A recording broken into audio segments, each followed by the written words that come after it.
I'm going to put out a warning today that we are going to be having a very realistic discussion about sex trafficking in America. So buckle up, everyone. Vegas Concierge, sex trafficking, hip hop, and corruption in America tells the tale of domestic sex trafficking in America through the riveting inside story of a decade long investigation into sex trafficking, police corruption, and hip hop music in Sin City. Brian Joseph joins us. He's the author of this new must read. It's brand new Vegas Concierge, breaking out on October 1st. And Brian, let's talk a little bit about Brian. He has worked as an investigative reporter, I should say journalist, for about 20 years, newspaper reporter, writing for Las Vegas Review Journal, the Orange County Register, and the Sacramento Bee, and many other publications. And something I like, and Brian, maybe we'll talk about this another time or touch upon it today, in 2013-14, a very important subject, investigative reporting fellow at the University of California, Berkeley, where he investigated privatized foster care for Mother Jones magazine. Brian lives in Las Vegas with his beautiful family. We are so lucky to have him with us today. The website, everybody, is vegasconciergebook.com. Also, YouTube, X, I still call it Twitter, and Facebook. And now, Brian, we welcome you to the Warriors. I'm glad to be here. Thank you for having me. Brian, how timely, I have to bring it up. How timely is that book in the face of Sean Combs? I'm in the middle of New York City, so I've always referred to him as Sean Combs. I actually started in the music business many decades ago. Sean Combs, aka Diddy. Weigh in a little bit about the headlines and thoughts you have on all of this. Well, anytime a high-profile person is connected to sex trafficking, it's an opportunity for our community, our local communities, but also the community as in the entire United States to become more educated on this issue. And so I don't want to use the word excited, but I'm I guess pleased, for lack of a better term, that this occurred when it did, because it hopefully will get people talking about this issue, and maybe it'll get people talking about the book as well. Hopefully, I think it will, because we know, people are visual, people grab headlines. I think it comes actually at a great time. Another word, we were talking earlier, we don't want to use the words like excited or great, but anything that gets us talking about it, the public, right? The public talking about it, the public looking at this, the public taking action, the public saying enough is what we want to do. So I've got to ask you, Brian, why did you take on sex trafficking? It is a dark, ugly subject. That's the reality. It is very intense and overwhelming. Uh, why did you pick this to investigate for 10 years? Not quite 10 years, but it certainly feels that way. I it was initially suggested to me as a topic that I might be interested in, because I had tackled reporting on foster care, and immediately I saw the connection between the two issues. Foster children and Mhm. victims and survivors of sex trafficking, in my mind, are two of the most marginalized populations in American society today. They're people that policymakers and the general public don't often think about and often don't care about.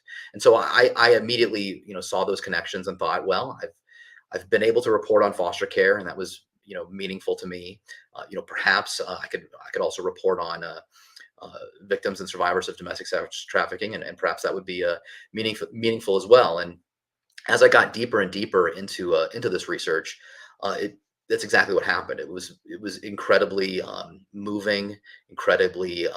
It just felt incredibly important. And when the obstacles came along that tried to prevent me from continuing this research, I just knew I couldn't stop. And so I kept looking for ways to keep moving forward. And I'm very glad that we were able to bob and weave and make it happen. And that's why, Brian Joseph, you're a warrior, because you didn't give in, you didn't give up, you kept going. And you're going to hear me say this many times because I mean it from my heart. I mean, we thank you. We thank you for working on this book, writing this book, staying with this subject. Brian, all of our work we do at the Warriors, a lot of victims, survivors, a lot have come through foster care, group homes. They don't even know each other, Brian. And all of them, without exception, have reported to me, and they could be my age now. they would tell me they were re-traumatized, re-victimized, sex trafficked, all this horror. So I think that's a very important subject to keep aware how it's all kind of, intersects that the sex trafficking, domestic violence, it all kind of fits into that whole exploitation wheel, I like to call it. Um, you know, I want to ask you another question. Routinely, we blame victims. This is the way I look at this sex trafficking. We don't talk enough about the buyer, like the demand aspect. I'm always curious. I'll just use as an example because it's in the headlines. This Sean Combs Diddy case right now. Right away, there are a lot of people here in New York, where I am, New York City, doubting the voices coming forward of women, and there are some men also. I wonder what's your take on why people automatically doubt, because we should support and listen to that voice until we prove otherwise. But law enforcement, right away, they go the other direction.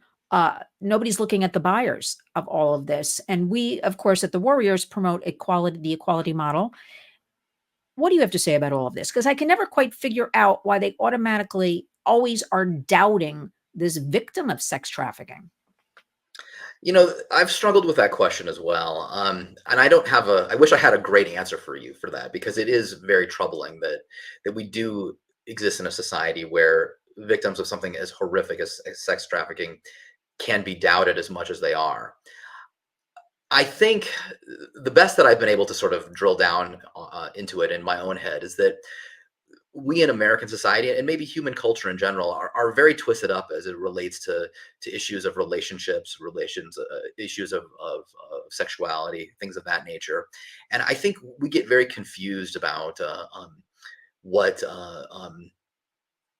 concepts of consent and uh, concepts of just interconnectivity between people. I think we're very we get very confused about what those things can look like. And I think the other thing that happens too is that we have a tendency to compare our own life experiences to the experiences that other people go through, and I think that's very unfair. Um, People, we're all humans. We all, we all have, we all have sex. It's all something we do. What people don't understand though is that sex trafficking, you cannot equate your own sexual experiences with sex trafficking. Sex trafficking is sex under forced fraud or coercion, under economic pressures. That is extremely different than your own personal sexual experiences. And so when people don't understand that, I think they start getting twisted up in their own sort of narratives that they've experienced in their own lives, what they've seen in pop culture. Mm. And I think that all gets to this muddled mess where people don't understand the true victimization and exploitation that these women have gone through. Yeah, I think you're right about that. People really just don't understand what actually, I don't even like, Brian, the words like human trafficking, sex trafficking. I don't know what would be better words, but I don't, for some reason, I don't think they really describe like what it is, because there's so many different ways this is happening. And again, it's always that patent force, fraud, coercion. We use it all the time, right? Our government uses it. We use it in groups and organizations. It's just, but people don't even really understand that. So it warrants breaking down, which is why Vegas Concierge, everybody, available. You can find it everywhere books are sold, and also on the website, vegasconciergebook.com. Um, you know, I, I think it's just such a tough subject, yet at the same time, Brian, mm, for instance, teachers across the country that we work with, a lot of schools behind the scenes, report to me constantly that students, and we're talking middle school and high school, are exchanging nude images on their devices like all day long to each other. So, like, that's happening. Our kids know about things. We better step up and start talking about these issues before that nude image becomes the next step of perhaps meeting a predator. Like, I don't know why everybody's embarrassed about this. A lot of parents tell me, I don't want to bring that up, Lynn, because I'll open a can of worms. I'm like, the can's already opened. It's like they're True. seeing and knowing things, and they're savvy kids. I want to jump into the book now, Vegas Concierge. I heard about it last May from our beautiful warrior, Angela Williams, a survivor of sex trafficking. She doesn't like the word survivor because she really is a warrior.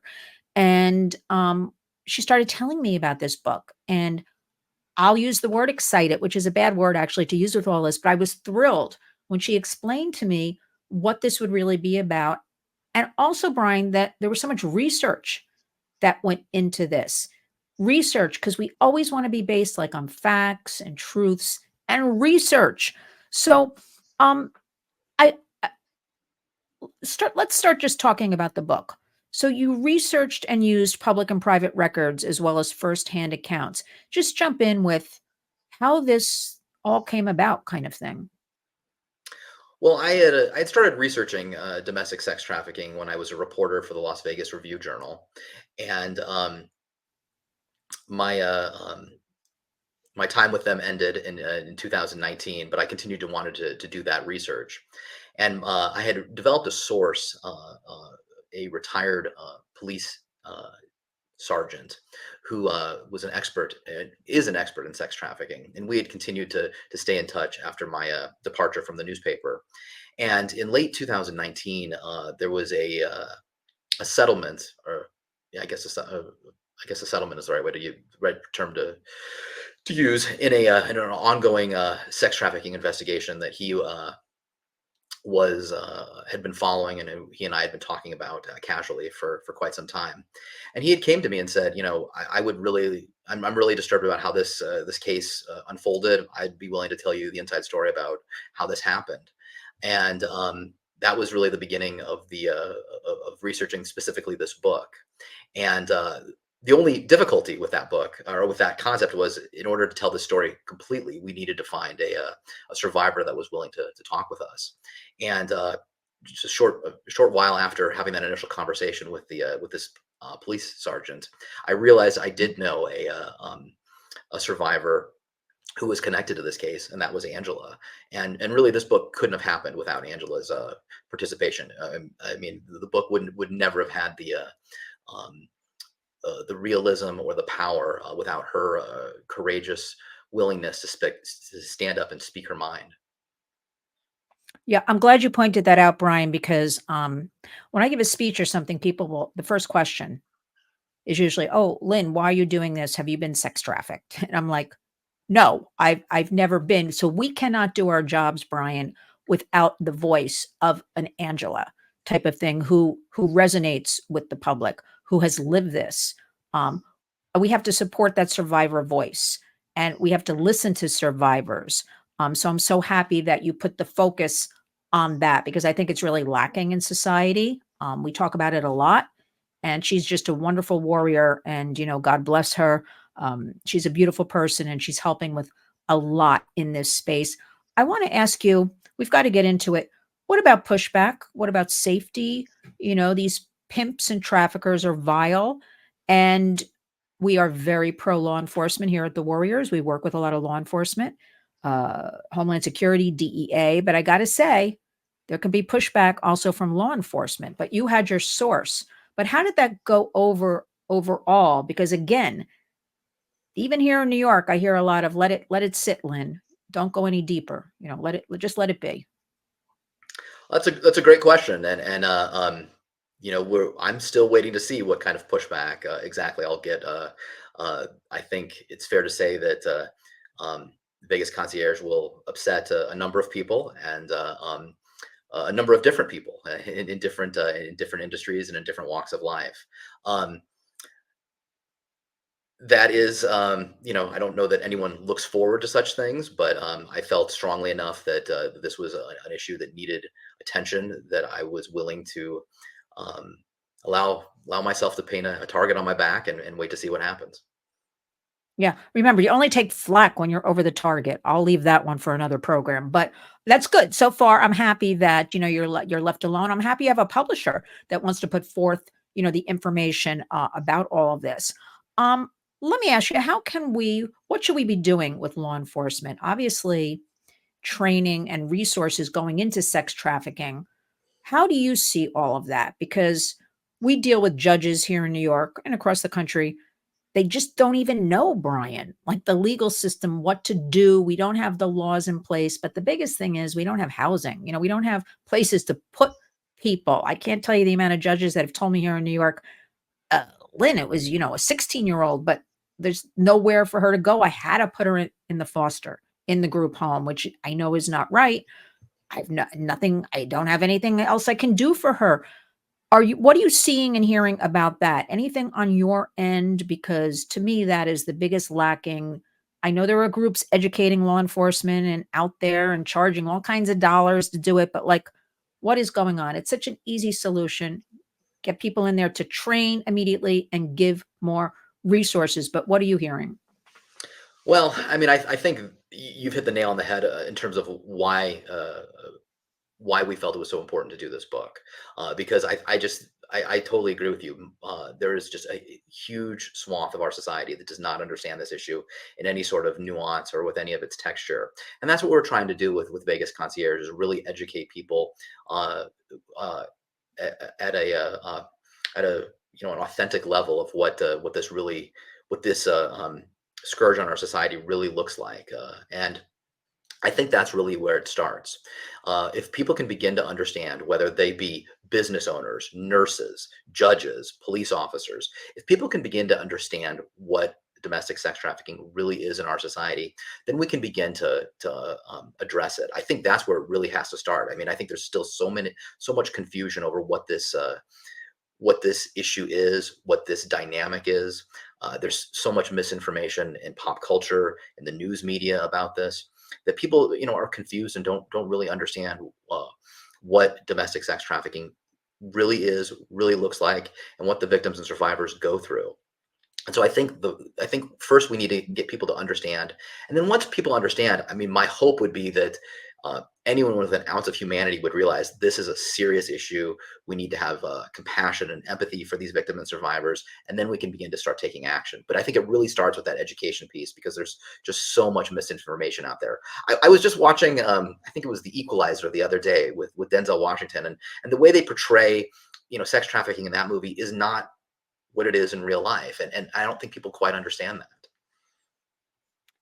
Well, look, don't get me started. We know, whether it's music, whether it's television, streaming, movies, it is not portrayed. It's always, Pretty Woman, with Julia Roberts, that movie, and she gets her hero at the end, but it's sex trafficking.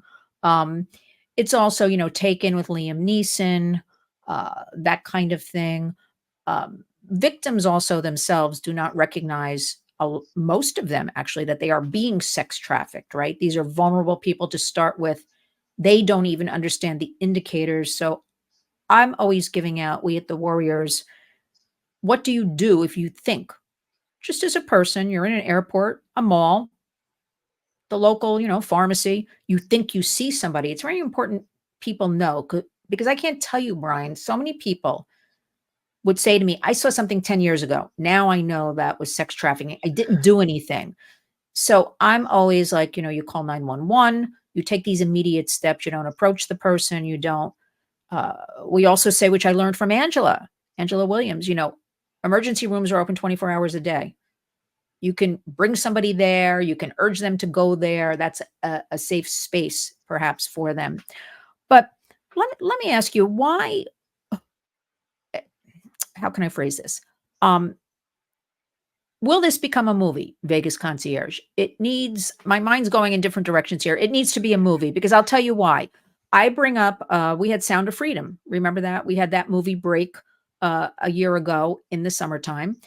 And I got the most traction right then, people contacting me saying, you were right, Lynn, sex trafficking happens.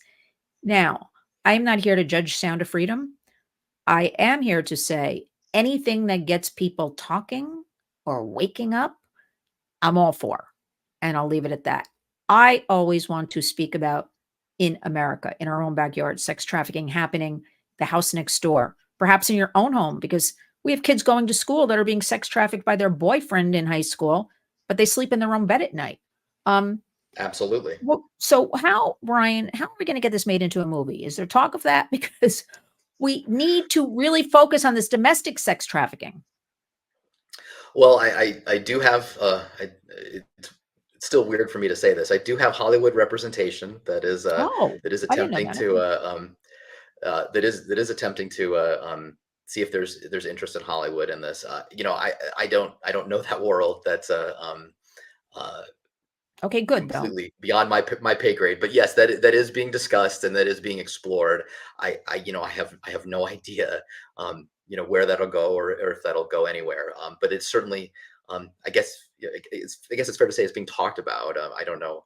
Okay, I don't know why you're Again, I so don't know how far it'll shy. go. Don't be no, no, I didn't know any of this. We never discussed this, but because it's domestic sex trafficking, like it needs to be made, I just urge you. Here's my 2 cents, whether you want it or not, Brian. Please maintain control in some capacity. That you're a creative consultant. That they don't change the narrative of what this is, because it is so well done. The book, that we don't want it Thank you. glamorized for Hollywood. Please do not sell out that they have all these changes. We need the real face of trafficking. That is exactly. I'll be Well, now watching you because I know this now. no, But I'm absolutely. very serious. I'm very serious about that because um, I've been approached a few times about things, but because they want that vision of Hollywood, I put in quotations, I don't want to do it. It's not the true face of trafficking. No, I completely agree, and that I think that is one of the reasons why I'm shy, because I don't I don't know how this process works, but I do know that that I am going to speak up a great deal about making sure it's done the right way, and that's why I don't know where this will all go, because it is most important to me that it be done, that if anything be done, it be done correctly and be done in the right way, with a focus on both sensitivity and authenticity, and trying to balance those two competing ideals. And I know that, as you mentioned, Hollywood can often get that wrong, and I am not interested in being associated with anything that perpetuates misinformation. Good answer, Brian. I'll I'll leave that. Now, I want to ask you a question. It's going to seem very elementary to you. First, one of the first questions I always get from people after I give a speech or I'm a focus group or something, and they're horrified and they clutch their chests, and they do. I've seen people just like go like this, and they'll say, "Why is this allowed? Why does this happen? What is the reason that you believe all of this is allowed and happening in the United States?" We have a deficit of compassion in the United States for other people. I mean, I think this is an extreme example of that, but I think there's a tremendous amount of a lack of humanity in American society today, and I think you can point to any number of problems in our culture because of that. I wish it was something more. Uh, something easier to tackle, but I think it really is as simple as that. We don't care about our fellow human nearly as much as we should. That is a very nice answer, Brian, because I'm going to add to that and I'm going to say it makes a lot of money. It makes a lot of money. I mean, law enforcement we work with tells us it is the biggest crime in America, not drugs. They tell me it's this because it's much easier to sex traffic a person several times a day than deal with drugs and all of the transport and all that. But that also Well, goes to certainly. what no, it goes to what you Well, said about people, because people are vulnerable in our society today or not caring. So it's just escalating and happening. Now go ahead. I'm sorry. well, I was going to say certainly with drugs too. I mean, you can only sell a drug once, right? I mean, but with sex trafficking, you can resell, for lack of a better term, a victim time and time and time again. So you're absolutely correct that from an economic perspective, I mean, there's a tremendous amount of money to be made here, and that is just absolutely grotesque. And again, to me, that just comes back to a total lack of humanity and compassion. I certainly don't begrudge anyone making money, but I do begrudge them making money by exploiting other people. And I think there's not enough people in America that draw that line in the sand and say, I don't want to be involved in any sort of money making activity that hurts others. Yeah. Let me ask you, what did you find out? What was did something surprise you as you were doing the research or talking to different people uh, about all of this? Anything that caught you off guard or really kind of shocked you or you didn't know about? I mean, I was pretty well versed Verse. in Yeah. human trafficking before I launched into the research specifically on the book. I mean, I think if anything surprised me, it was just what we just described. Just Right. how many Yeah. people, had an opportunity to care about victims, care about survivors, care about something other than themselves, but instead chose to care about themselves first, and that made all the difference. Particularly in the narrative of Vegas Concierge. I mean, there was so many opportunities when people could have cared about something else other than themselves. They could have cared about victims. They could have cared about justice, but Mhm. instead just cared about their own interests, and that's what led to the that story spinning out of control. And so um, I guess if anything surprised me, it's just how true it is that we are as humans so self-interested and can be so selfish and not not compassionate to other people. And that's I mean, I knew that, but it's still Right. it was surprising to see, and it's still just disappointing to see. Yeah, I agree. I agree with you. And a lot of people obviously dark, ugly, they push it to the side, but when it happens to their own child, then they come to me after the fact. So Vegas Concierge also is a wonderful tool of just understanding about this subject matter to intervene, right? So we don't have new victims of all of this. So that is something we work on, not only slapping the band-aid, that's not good enough. We have to also intervene so we don't have these new victims as the numbers just keep escalating in front of us. What do you want to, if you could leave us with something, what do you want to tell people?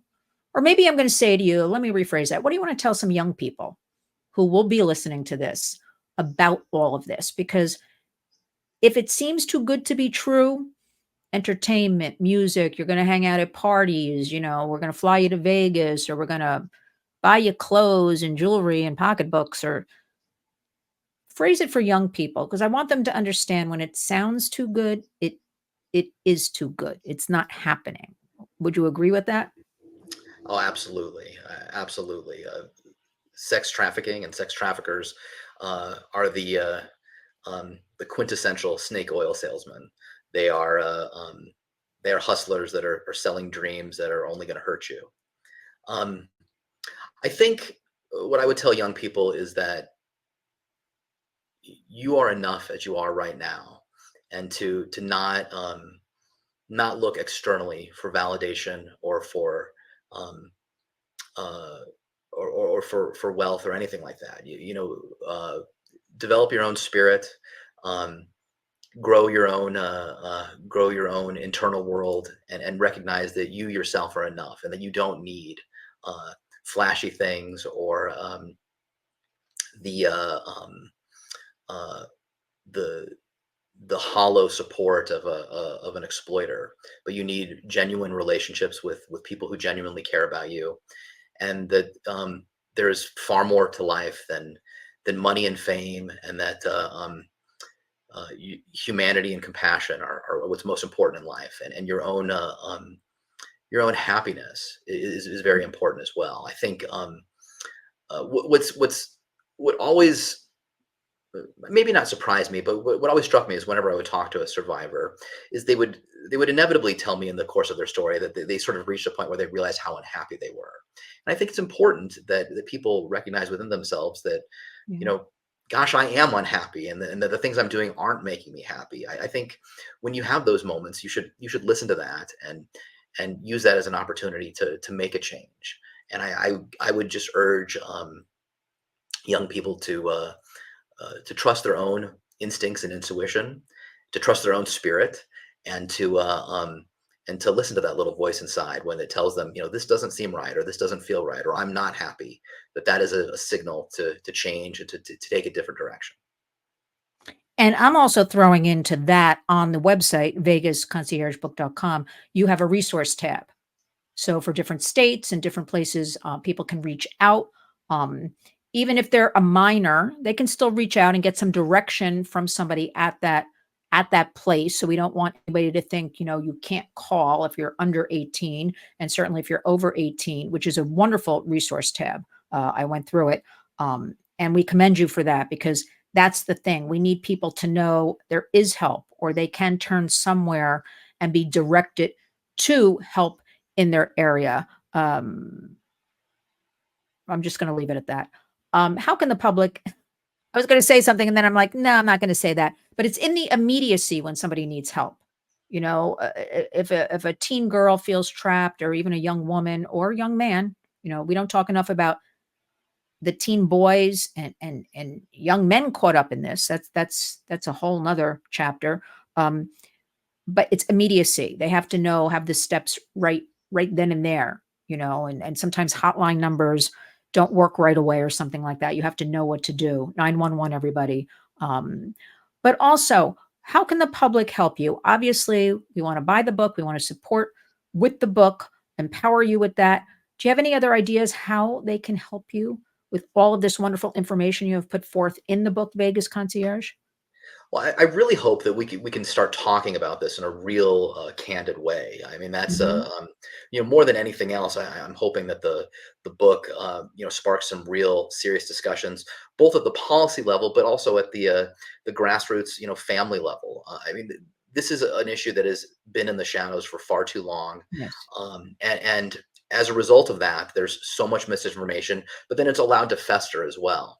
And so, unless we can start talking about this in a real substantive way and not be afraid to talk about it, these problems are going to persist. And so, I mean, it sounds very simple, but just having an openness to talking about this, and to then actually following through and actually talking about it with your child, with your friends, with your colleagues at work. I mean, I think that is where you start to begin to see change, because otherwise, unless we start really taking this seriously, and unless we start really talking about this issue, it's just going to Yeah. continue on and on and on. And I'll appear on this podcast 10 years from now, we'll be talking about the same thing, and I don't want to see that happen. I want to see real change in this environment. And I think the way that happens is through honest, forthright discussion.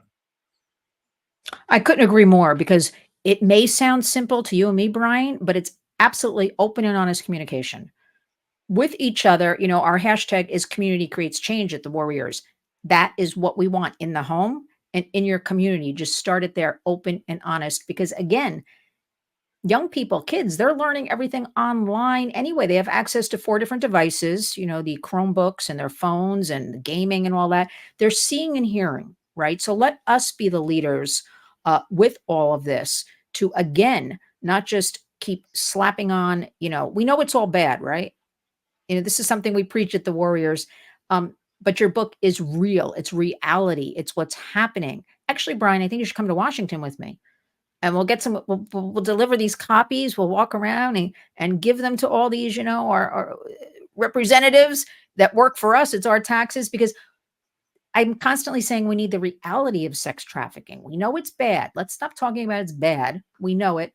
Let's move to that phase of making a difference, changing it, and education.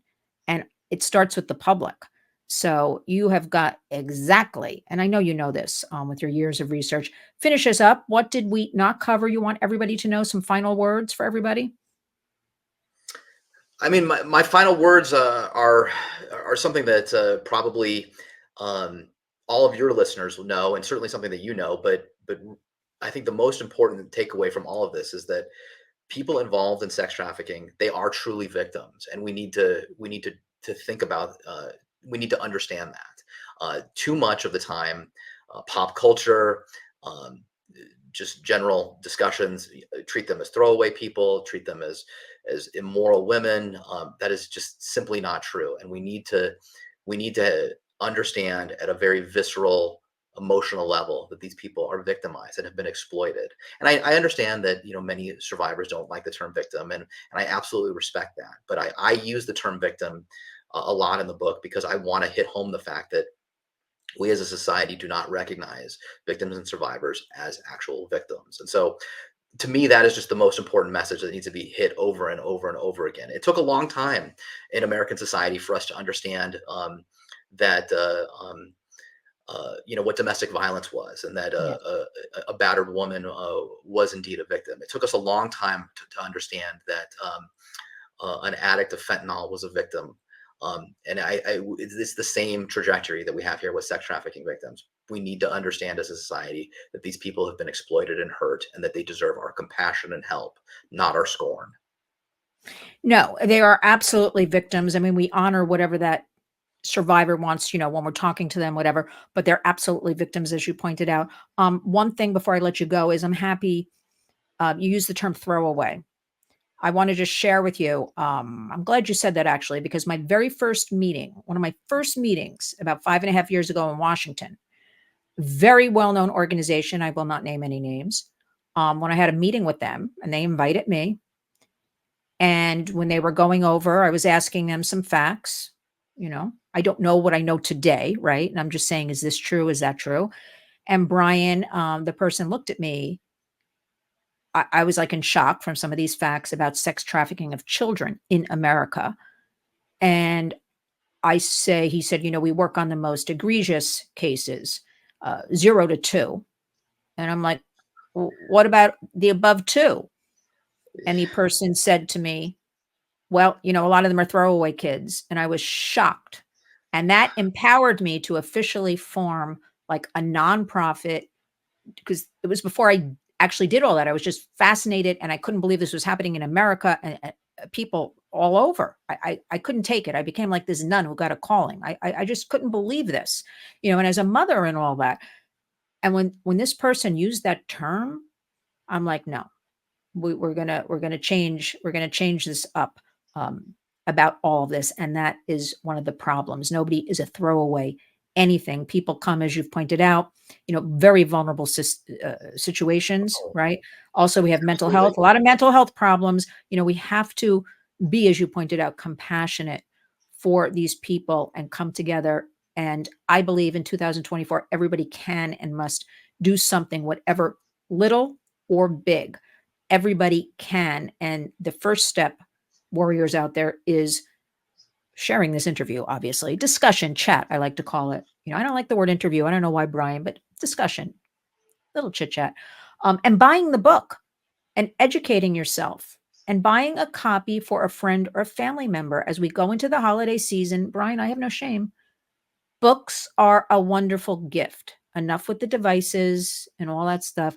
Books, books, books, books. So, Brian, the book is Vegas Concierge, Sex Trafficking, Hip Hop, and Corruption in America.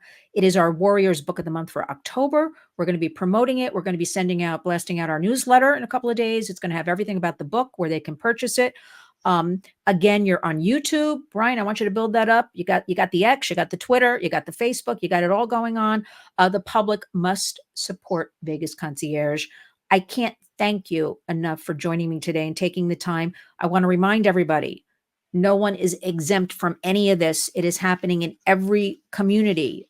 Please honor our hashtag at the Warriors. Community creates change by honoring Brian and by honoring Angela Williams and everybody who contributed to the book and purchasing it and reading it and sharing it. Brian, thank you so much. I'm going to call you our Warrior of the Month for October. Thank Everything's you. going to be about you in October. And for really, doing this book, the reality, the truth, the face of sex trafficking in America. Thank you, sir. This book is much needed, and I'll be waiting to see the movie. So let us speak again soon, Brian. I'm so glad to be here. Thank you so much for your support and for all the work that you do. Thanks, Brian.